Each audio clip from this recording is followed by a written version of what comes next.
There's a house on the edge of town.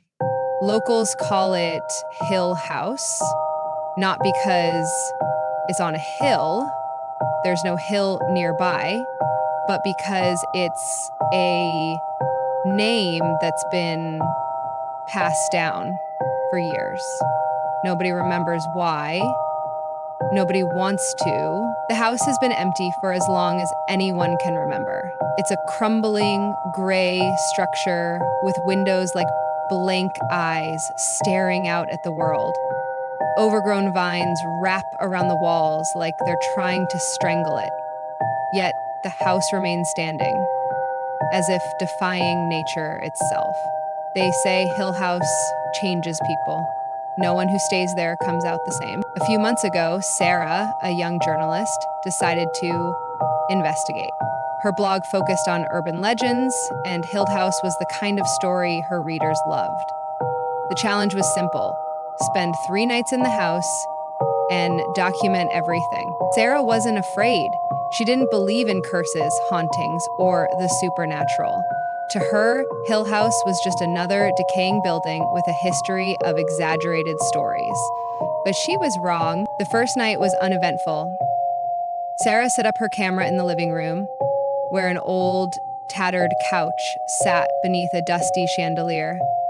She filmed herself exploring the house, the creaking wooden floors, the peeling wallpaper, and the strange, rust-colored stains on the walls. Probably just water damage, she muttered, though something about the stains made her uneasy.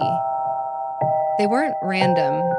They looked like smudged handprints, as if someone had tried to claw their way out. By midnight, she was back in the living room, reviewing her footage. That's when she noticed it. In one of the clips, as she walked down the hallway, a shadow moved across the frame. She froze. No, she whispered, rewinding the footage.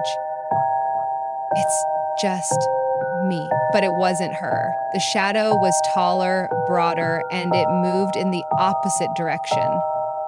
Tara couldn't help but feel the shiver. It really was her, wasn't it? Sarah laughed nervously and shook her head. Probably just a trick of the light. She didn't sleep that night. The second night, Sarah decided to stay upstairs. The bedrooms were small and sparsely furnished, but the air felt heavier there, like the house was pressing down on her. She found a journal in one of the drawers. The pages were brittle, the handwriting faint but legible. The house doesn't let you leave. I guess Sarah's hands trembled as she read the entry. It knows your fears, your secrets. It whispers them to you until you can't tell what's real anymore. She slammed the journal shut and shoved it back into the drawer. Hours passed. The house was silent, except for the occasional groan of the wood beneath her feet. Then, just as she was about to call it a night, she heard it. Faint whispers coming from the hallway. "Hello?" she called out, her voice shaky. The whispers stopped. She grabbed her flashlight and stepped into the hallway. The beam of light flickered, casting long shadows on the walls. And now she saw it. At the end of the hallway stood a figure. It was just a silhouette, but Sarah could feel its eyes on her. "Who's there?" she demanded, her voice cracking. The figure didn't move. She took a step forward, and the floorboard creaked beneath her weight.